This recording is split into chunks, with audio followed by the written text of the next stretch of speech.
Hi hello నమస్తే welcome back to my channel. It's me Khammam పిల్ల. ఎలా ఉన్నారండి? బాగున్నారా? నేనైతే చాలా బాగున్నాను. ఓకే, ఈరోజు రెసిపీ వచ్చేసి గోంగూర నిల్వ పచ్చడి ఎలా చేయాలన్నది చూపిస్తున్నాను. దీన్నే పులిహార గోంగూర అని కూడా అంటారండి. ఓకే, రెసిపీ చూపించే ముందుగా నా ఛానల్ని ఫస్ట్గా చూస్తున్నట్లయితే లైక్ చేయండి, షేర్ చేయండి. ప్లీజ్ నా ఛానల్ని సపోర్ట్ చేయండి, సబ్స్క్రైబ్ చేయండి. ఓకేనండి. ముందు తెల్ల గోంగూర అంటారు కదా, మనం ఈ పచ్చడికి ఓన్లీ తెల్ల గోంగూర మాత్రమే తీసుకోవాలండి. తెల్ల గోంగూర తీసుకొని దాన్ని కడిగి మంచిగా వాటర్ లేకుండా ఆరబెట్టుకోవాలి. అంతే అండి. నేను తీసుకుంది కేజీ గోంగూర ఉంటుంది. పావు కిలో వరకు చింతపండు తీసుకోవాల్సి ఉంటుందండి. దాంట్లో గింజలు ఎలాంటి డస్ట్ లేకుండా తీసుకొని నానబెట్టి పెట్టుకోవాలి. దాన్ని ఉడకబెట్టి పెట్టుకోవాలండి, నానబెట్టుకోవడం కాదు.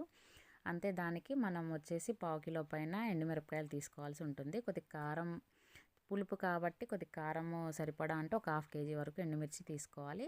అది కూడా వేయించి పక్కన పెట్టుకోవాలండి.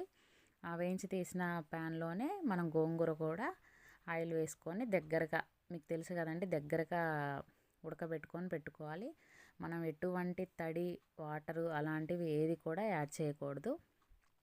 తడి తలిగింది అంటే మాత్రం పచ్చడి నిల్వ ఉండదండి, బూజు పట్టేసి ఖరాబ్ అవుతుంది.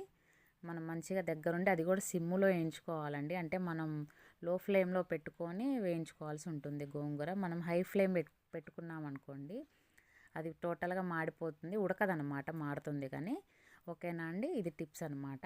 లో ఫ్లేమ్లో మాత్రమే, ఎంతసేపు అయినా పర్లేదు, మనం లో ఫ్లేమ్లో వేయించుకోవాల్సి ఉంటుంది. తర్వాత మనకు తాలింపుకు కావాల్సిందండి, ఆయిల్ పెట్టేసుకొని, మనం కేజీ పైన గోంగూర తీసుకున్నాం కాబట్టి కంపల్సరీగా ఆయిల్ వచ్చేసి 1/2 కేజీ పైన మాత్రం పడుతుందండి ఖచ్చితంగా.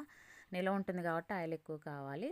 అందులోకి పోపు దినుసులు, ఆవాలు, పచ్చనగపప్పు, మినప్పప్పు, ఎండుమిరపకాయలు, ఎల్లిపాయలు, కరివేపాకు కూడా వేసుకొని మంచిగా దోరగా వేయించుకోవాలండి. వేయించుకున్న తర్వాత కొద్దిగా మనం ఇంగువ కూడా వేసుకుంటే స్మెల్ చాలా బాగుంటుంది.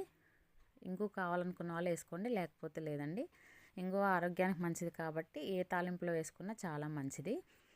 ఇంగువ కూడా వేసుకొని ఏం చేయాలంటే ఈ తాలింపును మనం చల్లారి పెట్టాలి, వేడివేడిది అవసరం లేదు. తర్వాత అండి, మనం ఏదైతే ఎండుమిరపకాయలు వేయించి పెట్టుకున్నాం కదా, దాన్ని మిక్సీ చేసుకోవాల్సి ఉంటుందండి. ప్లెయిన్గా కొద్దిగా సాల్ట్ వేసుకొని ప్లెయిన్గా మిక్సీ చేసుకొని, అదే దాంట్లో మనం గోంగూర కూడా మిక్సీ పట్టుకోవాలండి.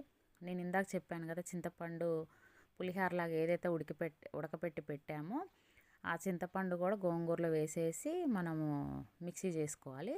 మిక్సీ చేసుకున్న తర్వాత మనం ఇందాకైతే మనం వెల్లిపాయలు, కారం పొడి ఏదైతే పట్టామో దాన్ని కూడా గోంగూరలో వేసేసి కొద్దిగా మెంతిపిండి కూడా వేసేసుకొని మనం హ్యాండ్తోనే మిక్స్ చేసుకోవచ్చండి, గంటతోనే తిప్పాలని ఏం లేదు. మొత్తం కలిసే విధంగా మిక్స్ చేసుకోవాలి. తర్వాత ఏదైతే మిక్స్ చేసుకున్న దాంట్లో మనం పోపు అయితే ఏదేసే పెట్టాం కదా, అది చల్లారిపోయిన తర్వాత దాంట్లో వేయాలండి. వేడివేడిది కూడా వేయచ్చు, కాకపోతే చల్లారిపోయింది వేస్తేనే కొద్దిగా టేస్ట్, అంటే ఎల్లిపాయలు మనం అది ఎండుమిర్చిలో వేసి మిక్సీ పట్టాం కదా, అది ఫ్లేవర్ అన్నది చేంజ్ అవ్వకుండా ఉంటుందన్నమాట. ఇక అది వేసిన తర్వాత మనం ఒక జాడీలోకి తీసుకోనండి నిల్వ పెట్టుకోవచ్చు. ఇది కంపల్సరీ 1 ఇయర్ నిల్వ ఉంటుంది, కానీ 1 ఇయర్ వరకు ఉండదండి. అంత బాగుంటుంది టేస్ట్, చాలా టేస్ట్గా ఉంటుంది. నేను చేసిన పచ్చడి మాత్రం చాలా పర్ఫెక్ట్గా కుదిరిందండి. మీరు కూడా ట్రై చేసి చెప్పండి ఎలా ఉంది అన్నది. ఓకేనండి. ఈ వీడియో మీకు నచ్చిందని అనుకుంటున్నాను. ఈ వీడియో కనుక మీకు నచ్చినట్టయితే లైక్ చేయండి, షేర్ చేయండి, ప్లీజ్ సబ్స్క్రైబ్ చేయండి.